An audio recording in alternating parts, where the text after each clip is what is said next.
crowd were the young thinkers and leaders. Do you think Joe Biden should step down? I'm not about to say that because that's something that he has to decide and that his party has to decide. It's not so much the age that bothers me when it comes to intelligence. It's just what bothers me is the energy level. It needs energy to bring both of the parties together. Because when you have Democrats and Republicans work together, big stuff can happen. Immigration reform, healthcare reform, wiping out the debt and the deficit that we have in the United States.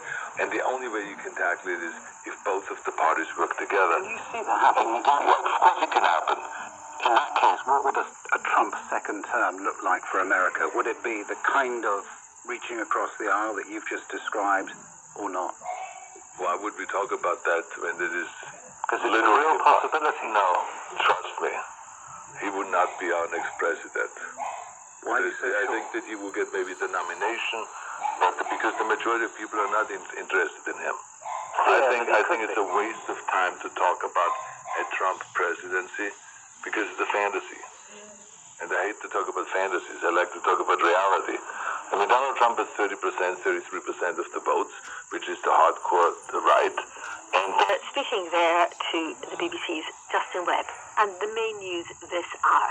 The Israeli army says it's launched a raid into the Gaza Strip overnight to prepare the ground for the next stage of its war against Hamas. Much more on that on our website, bbcnews.com. That's it from this edition of the Newsroom. We're heading live to News Hour in 30 minutes' time. For more on that, here's Rebecca Kesby. We'll have the latest from the Middle East. The Israeli Defense Force tells us about their raid into Gaza.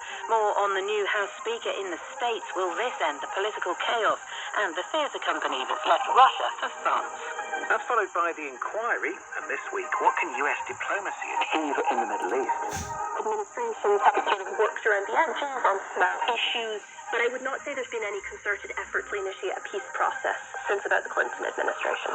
And at bbcworldservice.com, the bomb tells the story of the race to create the first nuclear weapons.